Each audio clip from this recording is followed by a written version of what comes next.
Graduation fee of 2,500 Kenya shilling is payable on or before, and graduates wishing to get one can visit KMTC headquarters in Nairobi from 15th to 29th November 2021. Join the event on the KMTC YouTube channel at KMTC Official. Visit www.kmtc.ac.ke for more information on the graduation, training programs and application procedure. KMTC, training for better health. Ni sauti ya mwaliko wa kituo chetu cha Kisomali Iftin FM ikipiga mbizi na njaramba kukutana na mashabiki katika road show babu kubwa hapa jijini Nairobi tarehe 27 mwezi huu. Msafara utaanza katikati ya jiji la Nairobi kuelekea South C, South B, maeneo ya Eastlands kama vile Komarok, Donholm, Fedha, Isili na kuregea katikati ya jiji la Nairobi. Jitokeza tarehe 27 mwezi huu, kutane ana kwa ana na watangazaji wa Iftin FM. Vichekesho na mahanja mtele vitateremka kwa mpigo re. Iftin hal eber hal dibi sagal. Iftin FM ilayska umada.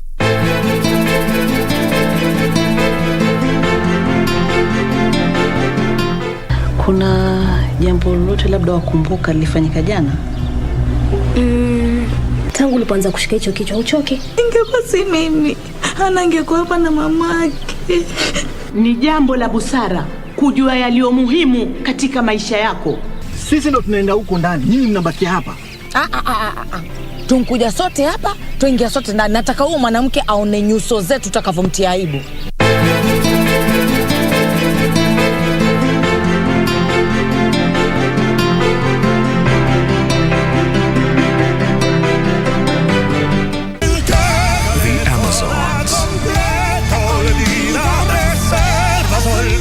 Did not want me to find you here gambling. I'm telling you, you're not going anywhere. You are staying. Vicente lost the ranch because of Madame Bernarda. Prosecution accepts the evidence and requests that an arrest warrant be issued against Mr. Julio Flores, who is now the main suspect for the fraud committed against Mr. Victoriano Santos. Where did she go? I don't know. We've been looking for her. Where do you think you're going with her? I'm not going to tell you. You'll never break us apart.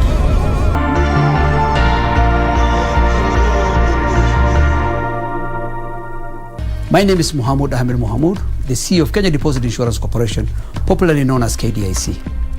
The corporation recently increased the protected sum from the previous 100,000 shillings to 500,000 shillings per account. This is the highest in sub-Saharan Africa. In effect, the corporation now covers 99% of the depositors in the unlikely event of a closure of a bank. So KDIC encourages the depositors to continue doing business with our banks that are strong and resilient. Be sure, check out for a KDIC sticker in your banking hall. KDIC, protecting your deposits.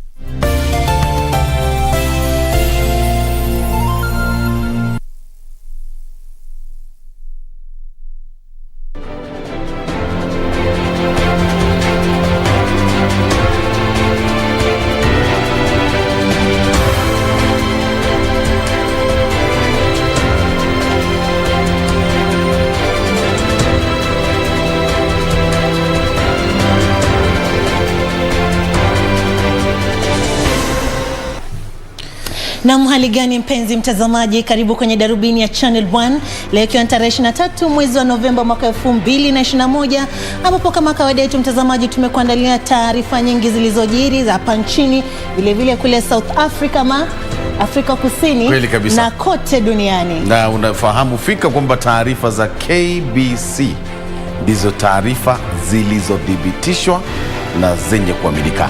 Vile vile tutakuwa tunakuletea spoti na mwenzetu Kipnusu Timothy ananifahamisha kwamba leo kuna tuzo. Tuzo gani hiyo? Bila shaka Boni, kuna tuzo inayong'ang'aniwa kwa udi na uvumba nyuta na mate, tuzo ambayo imevutia wanariadha kutoka hapa nchini na hata kimataifa, akiwemo bingwa wa dunia mbio za marathoni Eliud Kipchoge. Tutakuwa na kufahamisha taarifa hiyo na nyingine nyingi ambayo imegonga vichwa vya habari kwenye spoti, nami Timothy Kipnusu. Na bila shaka mtazamaji, lakini kwa sasa tupate vidokezo.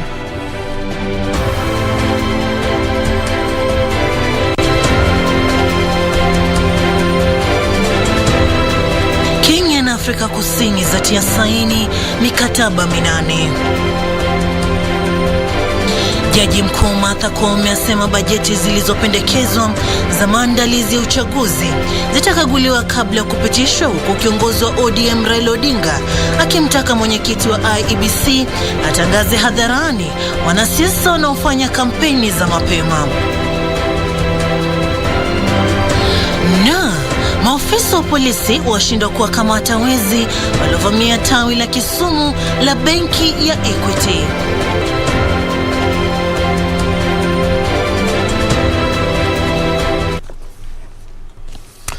Na kama ilivyo ada, mtazamaji, mwishoni mwa Darubini nitakuwa nakuletea utafiti papa hapa, kwa hivyo usende mbali. Karibu, naitwa Boni Musambi. Nami mtazamaji naitwa Sarafina. Robi, mwenzetu wa ishara ni Susan Thuko.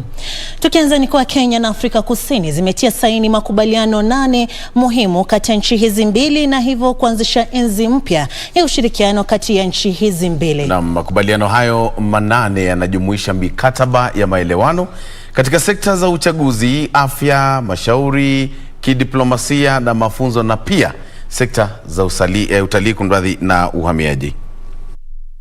Rais Uhuru Kenyatta na mwenzake wa Afrika Kusini Cyril Ramaphosa leo wameshuhudia kutiwa saini kwa makubaliano 8 muhimu muda mfupi baada ya kuongoza mkutano wa maafisa wa mataifa haya mawili katika majengo ya Union mjini Pretoria. Rais Kenyatta alisema uhusiano wa kibalozi wa miaka 30 baina ya nchi hizi mbili umekuwa wa kufana.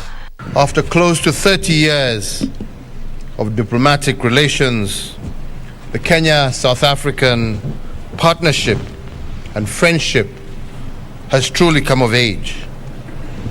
In addition to strong bilateral ties which span a wide range of areas, Kenya and South Africa are close partners also at the regional as well as on the global stage.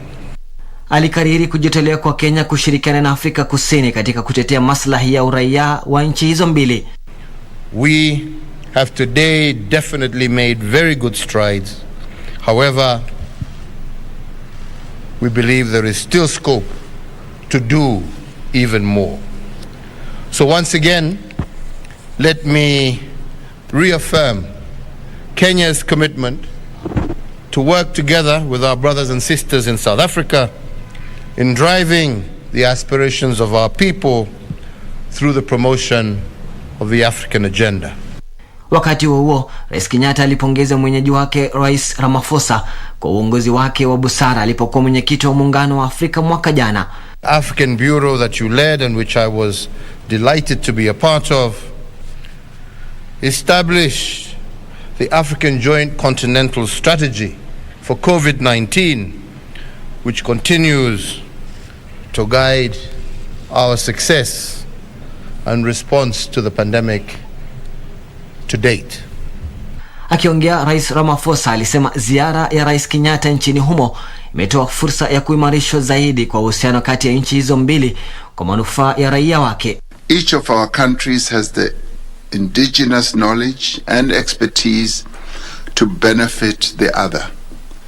These efforts to strengthen economic ties are not possible without the facilitation of movement of people between our two countries. Awali, Rais Kenyatta alifanyiwa makaribisho ya aina yake ikiwemo saluti za mizinga 21, ukaguzi wa gwaride ya kijeshi kabla ya kufanya mashauri ya ana kwa ana na Rais Ramaphosa. Khalid Abdullahi, Darubini. Na mturejea hapa nchini ambapo jopo la pamoja la ushauri linaloshirikisha taasisi mbalimbali kuhusu uchaguzi litatathmini makadirio ya bajeti yatakayowasilishwa na taasisi zitakazohusika na matayarisho ya uchaguzi kwa lengo la kuianisha bajeti hizo. Jopo hilo chini ya Jaji Mkuu Martha Koome limesema tayari taasisi hizo zimewasilisha makadirio yake ya bajeti kwa ajili ya uchaguzi mkuu wa mwaka 2022 na lazima yawianishwe ili kuepukana na matumizi duni ya kifedha. Akiongea baada ya mkutano wa faragha uliohudhuriwa na Waziri wa Usalama wa Kitaifa Dr. Fred Matiang'i, Waziri wa Habari Joe Musheru pamoja na Mkuu wa Sheria Kihara Kariuki miongoni mwa wengine, Jaji Mkuu alisema kamati ya kiufundi imebuniwa kutathmini bajeti hiyo ambayo itajadiliwa juma lijalo.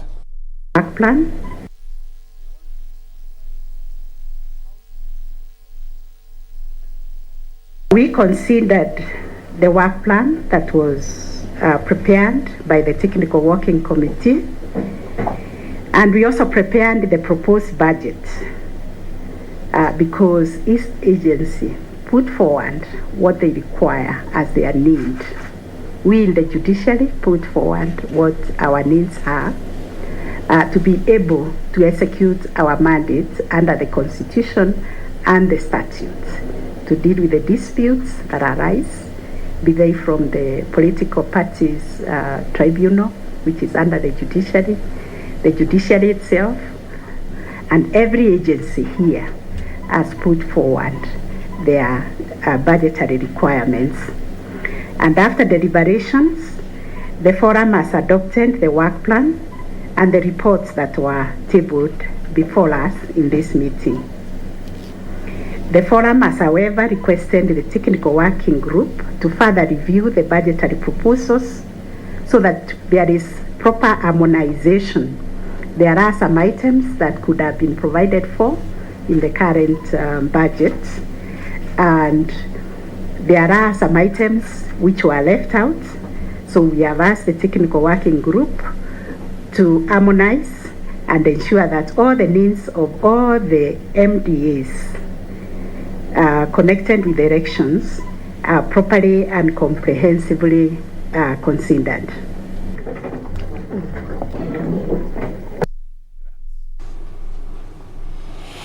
Tume ya kuajiri watumishi wa umma imeanzisha mpango wa kutayarisha orodha ya vijana walio katika nyadhifa za uongozi katika utumishi wa umma.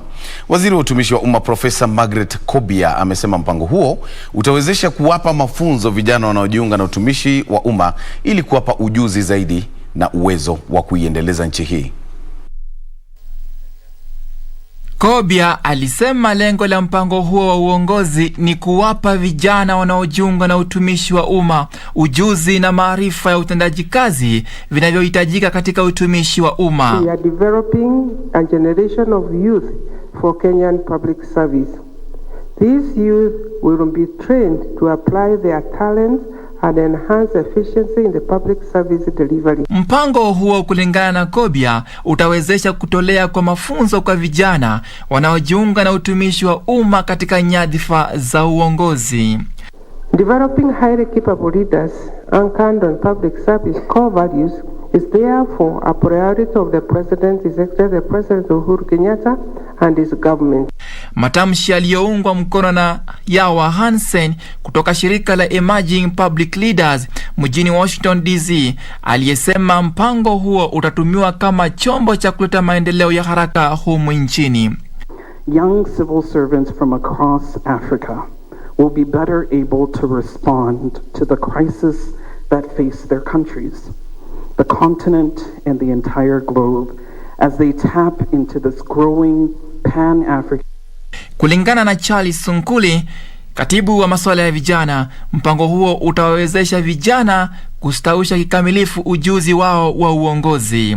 Creating exceptional, ethical, energetic, committed, indigenous young talent through coaching and mentorship.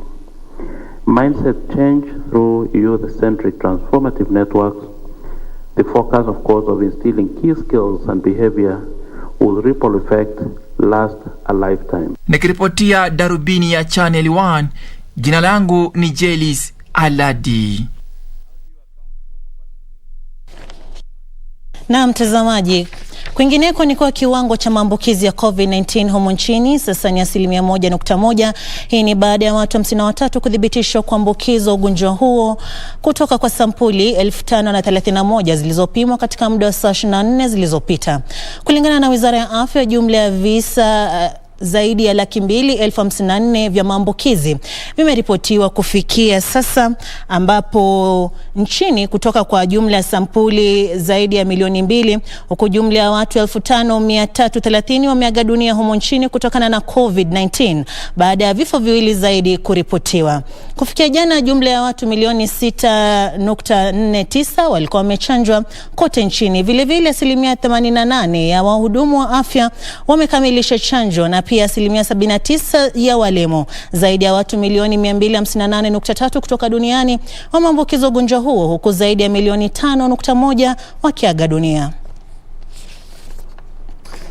Na tukielekea mahakamani, mtazamaji, ni kuwa KMTC Darubini, ambayo ni kampuni ya Italia iliyopewa kandarasi na serikali ya Kenya kujenga mabwawa yanayokumbwa na utata ya Aror na Kimorer, imewasilisha kesi katika mahakama moja ya Hague nchini Uholanzi ya kutaka serikali ya Kenya ishinikizwe kulipa shilingi bilioni 80 hata ingawa hakuna kazi yoyote ilitekelezwa.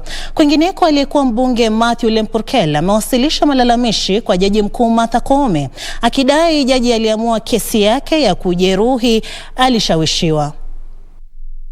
Katika mahakama ya kushughulikia kesi za ufisadi ya Milimani, ilifichuliwa kwamba kampuni ya KMTC Darubini inataka ilipwe shilingi bilioni 80 na serikali ya Kenya hata ingawa ujenzi wa mabwawa yanayokumbwa na utata ya Aror na Kimorer haukuanza. Mkurugenzi wa mashtaka ya umma kupitia kwa kiongozi maalum wa mashtaka Taib Ali Taib amesema kampuni hiyo ya Italia ambayo imewasilisha ombi katika mahakama moja mjini Hague, Uholanzi, haikuwasilisha stakabadhi zozote za zabuni za ujenzi wa mabwawa hayo mawili kwa sababu haikuwepo wakati wa shughuli ya utoaji wa kandarasi hizo. Aliyekuwa waziri wa fedha Henry Rotich na washtakiwa wenza wameshtakiwa kukiuka sheria za utoaji zabuni. Kesi hiyo inaendelea. Na aliyekuwa mbunge wa Laikipia Kaskazini Matthew Lemporkel kupitia wakili wake Saitabao Olekanchari amepinga uamuzi wa mahakama moja iliyomhukumu kifungo cha mwaka mmoja gerezani kwa hatia ya kujeruhi. Mbunge huyo wa zamani amemwandikia barua jaji mkuu Martha Koome akilalamika kwamba uamuzi huo ulikuwa na mapendeleo, huku akidai jaji aliyemhukumu hakustahili kusikiliza kesi yake. We have named the judicial officer, Madam Helen, or Honorable Helen Onkwani, and we have evidence that she met certain operatives from a foreign mission in this country at a place in Kilimani where we have disclosed, and where the details of the case were discussed and the outcome of that case determined in that meeting. Also learned that a former Solicitor General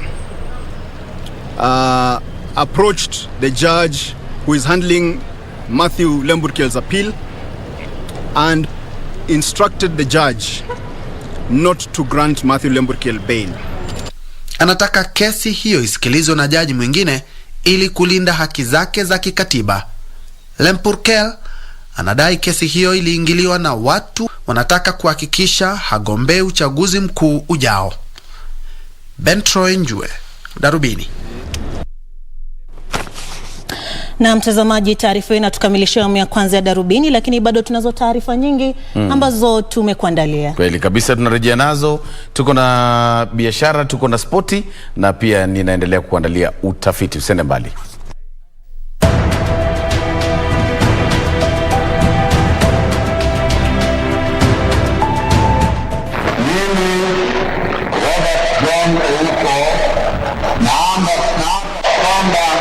Nitaitumikia vema na kwa moyo thabiti Jamhuri ya Kenya katika kazi zangu za waziri, na kwa wakati wote nitamshauri kwa hekima na uaminifu Rais wa Jamhuri ya Kenya Mheshimiwa Daniel Arap Moi, na kwa vyovyote vile sitatoa siri za baraza la mawaziri. Ewe Mwenyezi Mungu nisaidie.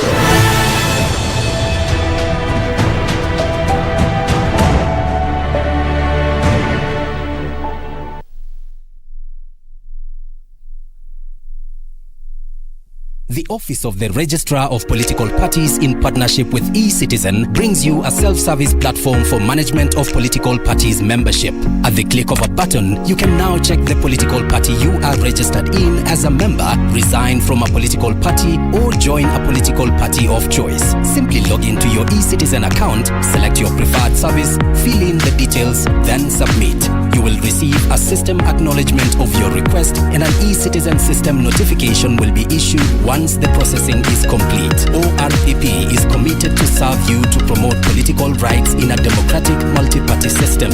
For more information, visit www.orpp.or.ke or engage us using our handles at ORPP Kenya across social media platforms. Your party, your choice. Ili kupata sikiza tune hii ya Usini Record, bonyeza *811*396#. Unakata pia kabaya wa Kenya mnakuanga nako ya kuweka mtu kwa speaker alafu mnarekodi sauti yake bila ruhusa. Nikipata sauti yangu ina trend huko nje na kuna pesa napata, mtajua mimi mlu yako na roya na sina roya binadamu. Usini Record. Ili kupata sikiza tune hii Usini Record, bonyeza *811*396#. The 7th and final annual Devolution Conference is back. The conference will take place from 23rd to 26th of November 2021 at Makueni Boys High School, Makueni County. The theme of the conference is multi-level governance for climate action, with the sub-theme Sub-National Mobilization in Unlocking the Full Potential of Climate Action During and After Pandemics. The conference will be officiated by His Excellency Uhuru Kenyatta, President of the Republic of Kenya. To register as a delegate or exhibitor, visit www.devolutionconference.cog.go.ke or call 0718-242203.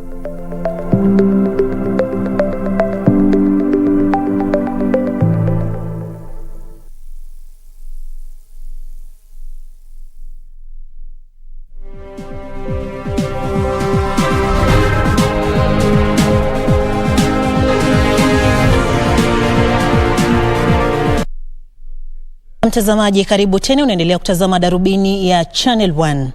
Tukiendelea kwenye safu ya biashara, ni kwa kampuni ya Kenya Pipeline ilipata hasara ya 92% kwenye mapato yake ya mafuta ya ndege baada ya serikali kutangaza maagizo makali ya kukabiliana na msambao wa virusi vya corona mwaka jana, hatua ambayo ilikatiza uchukuzi wa abiria kwa ndege. Mahitaji ya mafuta hayo ya ndege katika kituo cha kampuni hiyo cha Embakasi yalipungua kutoka lita milioni 2.5 kwa siku hadi lita 200,000.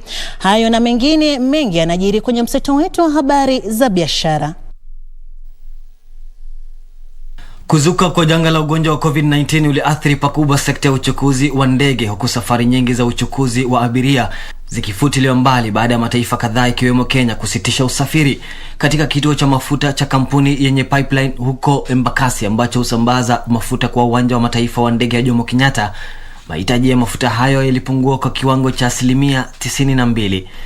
The pandemic came with a lockdown and suspension of air travel.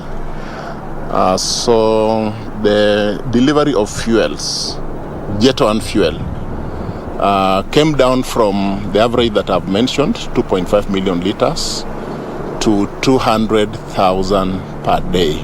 Wakati huo shirika la IGAD limezindua miradi 89 katika sekta ya uchukuzi, kawi, teknolojia ya habari na ziwa kama sehemu ya mpango mahususi wa shirika hilo unaotarajiwa kutekelezwa mwaka 2024 kwa gharama za shilingi trilioni 3.8. Kulingana na mwakilishi wa muungano kuhusu ustawi na miundo msingi Raila Odinga, miradi hiyo itafanikisha biashara na utangamano. We have 16 landlocked countries on the continent. Only regional integration will link them to the external world and open them up for trade and investment. Kwingineko, benki hazitoi mikopo kwa kampuni ndogo ambazo hazizingatii matumizi ya teknolojia. Watoaji wa huduma za dijitali wamehimizwa kujumuisha kampuni ndogo ili ziweze kutumia huduma zao za kiteknolojia kuimarisha biashara. What did I sell? How much did I make? How much balance is remaining in my store? That kind of visibility does not happen in the shop. And this is why with this limited digital penetration, we feel is a very critical gap that hinders the shop owners from growing. Hatimaye kampuni ya kawi ya NG imetangaza mipango ya kuimarisha matumizi ya vifaa vya kuzalisha kawi kupitia miale ya jua. Kwa sasa kampuni hiyo inaendesha shughuli zake kwenye kaunti 22 nchini na tayari familia 12,000 zinanufaika na huduma zake.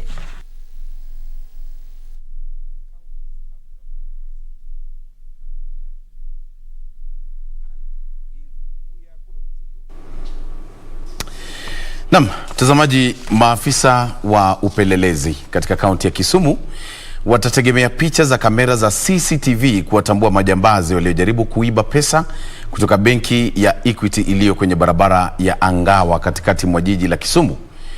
Wafanyakazi kadhaa wa benki hiyo na wateja waliokuwa kwenye ukumbi wa benki hiyo wanazuiliwa na polisi baada ya kushindwa kuwakamata waliohusika na jaribio hilo la wizi la leo asubuhi. Kisa hicho cha saa 5 asubuhi kiliwavutia mamia ya watu, huku maafisa wa polisi wakizingira jengo lililo na benki ya Equity tawi la barabara ya Angawa jijini Kisumu. Kulingana na walioshuhudia kisa hicho, idadi isiyojulikana ya majambazi waliingia kwenye benki hiyo na kumwagiza mmoja wa wahudumu wa benki hiyo awape pesa. Rumai ilizuka na katika jaribio la kutoroka, majambazi hao wakarusha kitoa machozi ndani ya ukumbi wa benki hiyo. Maafisa wa usalama wa benki hiyo walitahadharisha kuhusu kisa hicho na ufitilishaji wa risasi ukaanza kati ya maafisa wa polisi na majambazi hao uliodumu kwa zaidi ya saa 3. Na katika tukio lisilokuwa la kawaida, polisi walishindwa kumkamata jambazi yeyote na sasa wanategemea picha za kamera za CCTV ili kuwatambua wezi hao. Hii ni mara ya pili kwa majambazi kushambulia benki hiyo baada ya kisa kingine cha mwaka uliopita ambapo mtu mmoja aliuawa. Achola Simon, Darubini, kutoka kaunti ya Kisumu.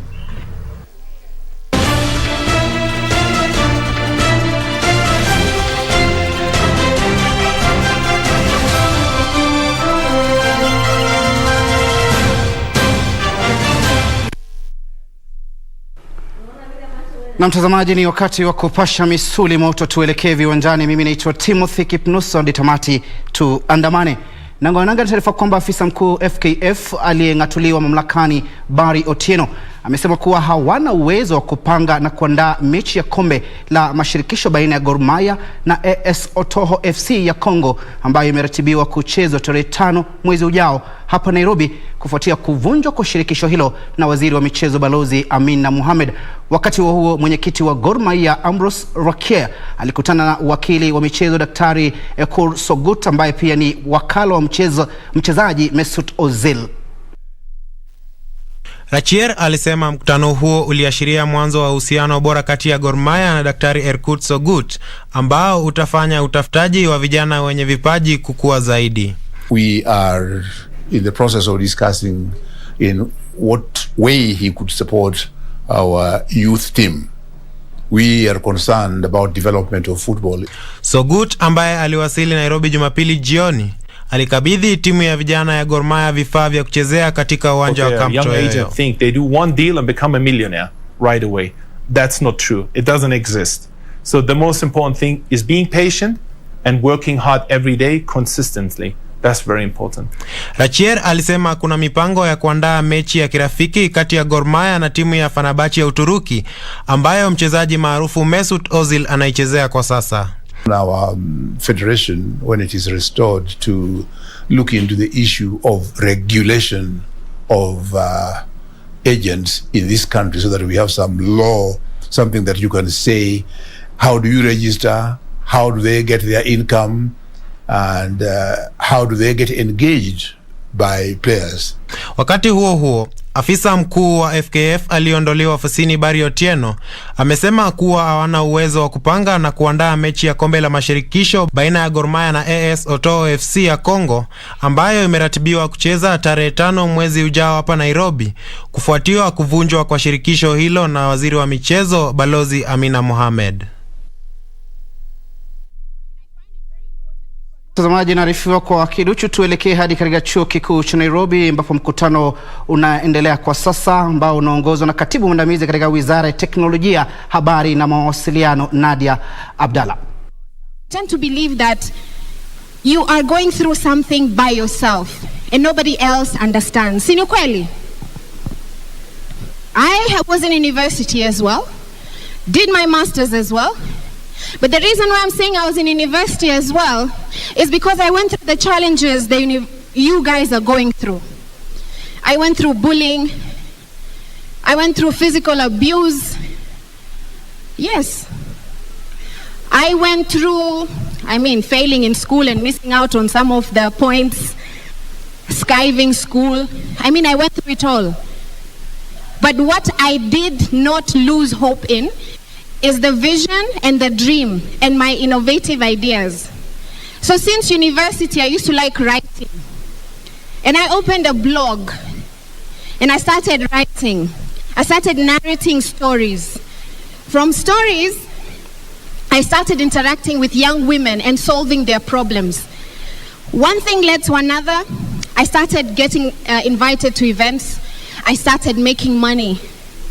But there's another challenge. Our parents don't understand.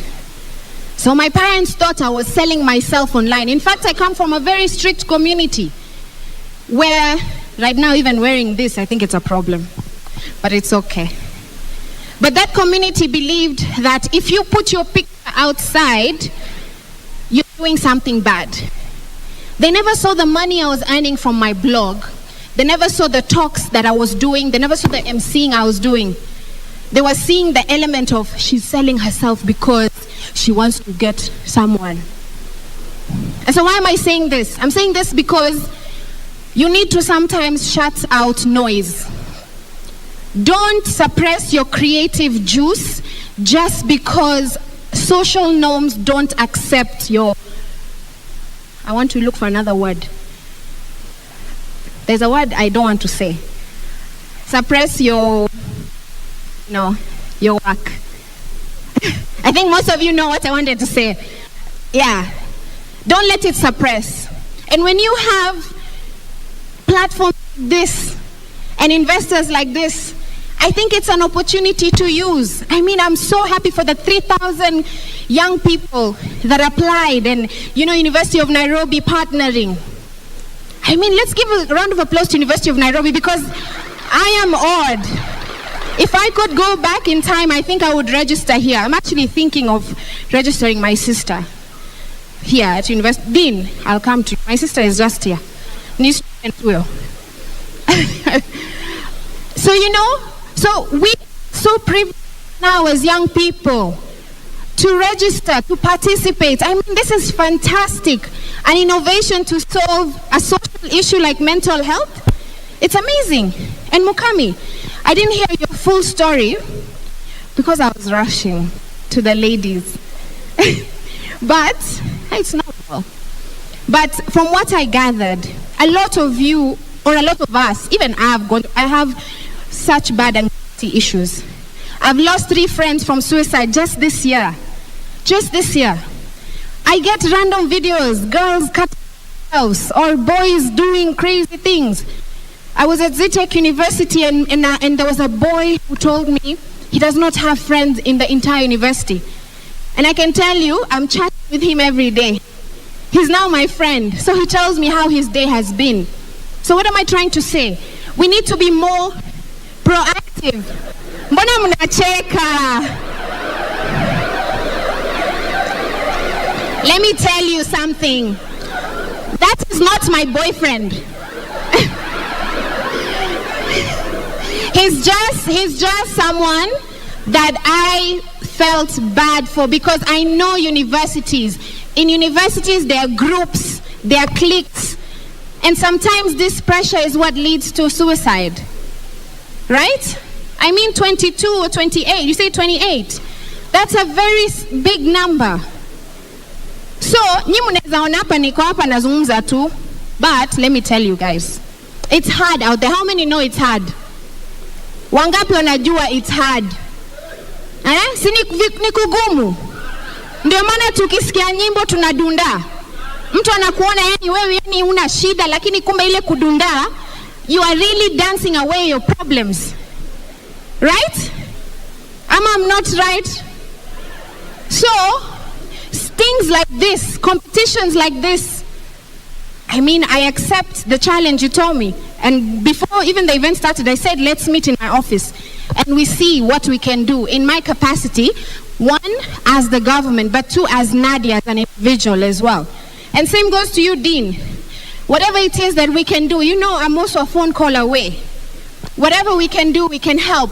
But I want you guys to keep innovating. Innovation is the future. It's not the future, it's the present. Because COVID-19 has forced us to do things differently. Mambo ya kungoja kuwa hired kwa job, kwa kazi, forget it. You have to make something out of yourself. And it might not sound right now, but sini ukweli. How many of you have businesses or small businesses you're doing? I just love how you scream. Yeah. Kwanza umeshika kitabu ya youth policy. Is that to get my attention?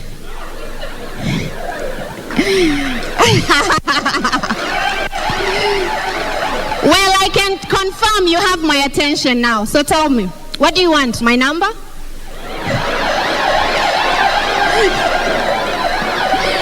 Anyway, how many of you have businesses?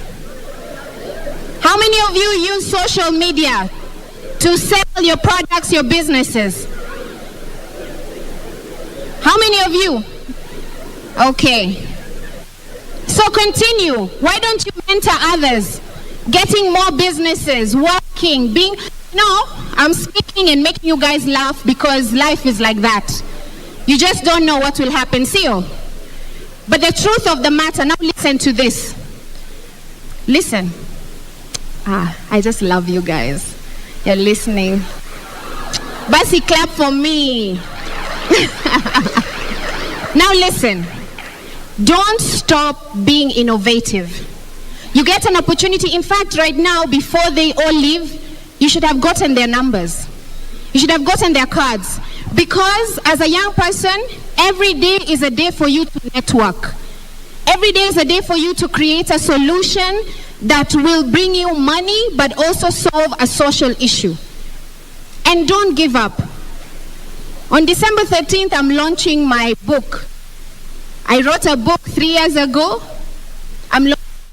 Bila shaka ni taarifa ambayo inakujia moja kwa moja kutoka chuo kikuu cha Nairobi, na ambaye amekuwa akizungumza ni katibu mwandamizi mcheshi zaidi katika Wizara ya Teknolojia, Habari na Mawasiliano, Nadia Ahmed, akitoa hamasa kwa vijana kutokata tamaa maishani na kuwa wabunifu, kutotegemea kazi za kuajiri na kuorai kwamba wanaweza kufikia upeo wa juu wa maisha wakiwa na maono. Bila shaka ufasaha na ustaha wa taarifa hiyo ni kwenye taarifa zetu za hapo baadaye.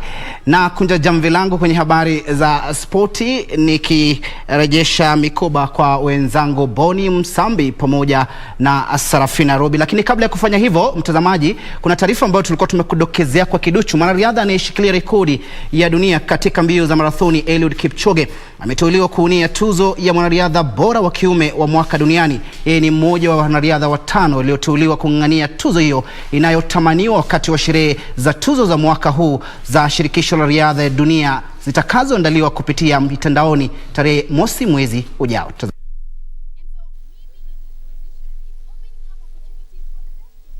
Wa mita 1500, Joshua Cheptegei wa Uganda, bingwa wa Olimpiki katika mchezo wa kurusha tufe Ryan Cruiser kutoka Marekani, bingwa wa Olimpiki wa mbio za mita 400 kuruka viunzi Karsten Warholm kutoka Norway, na bingwa wa Olimpiki katika mashindano la kuruka kwa wenzo Mondo Duplantis wa Uswidi.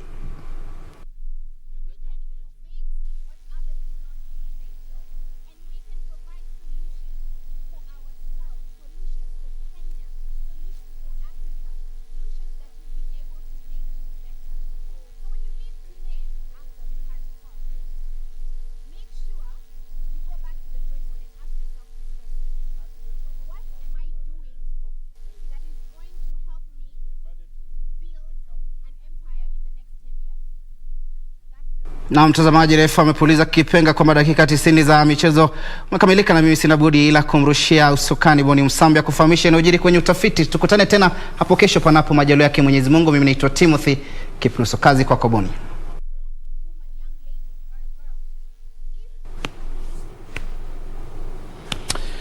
Naam, basi mtazamaji, leo katika utafiti nitazungumzia swala la mifuko ya macho ambayo huwa hapa hivi.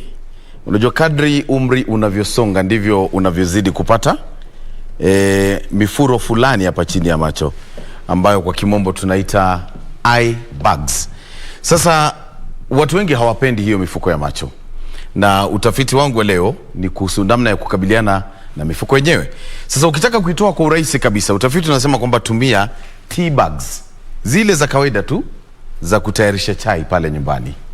Yani unachukua tea bag, baada ya kuitumia kabisa kwenye chai, unaiweka kwenye friji kama unayo pale, na baada ya kuweka kwenye friji kwa dakika kama 20, sasa itoe. Ukiitoa, wekelea machoni kwa dakika kama 20-30 mwisho. Ukizoea kufanya hivi kila siku kwa mwezi mmoja, utapata kwamba ile mifuro iliyo hapa chini ya macho imeanza kuondoka polepole. Umeona ni rahisi kabisa. Kwa hivyo weka kama umefungua macho ama umefunga. Funga macho. Na uweke muziki. Muziki ambao unapenda zaidi. Unapenda muziki gani? Inategemea na mood. Ndio hivyo sasa. Sisi tumefunga basi, na tunasema asante mtazamaji kwa kuwa nasi jana, na vile vile leo. Tukutane tena wiki ijayo panapo majaliwa ya Mwenyezi Mungu. Naitwa Boni Musambi. Nami mtazamaji naitwa Sarafina Robi, mwenzetu Ishara Mekwani Susan Thuku. Kuwa na usiku mwanana.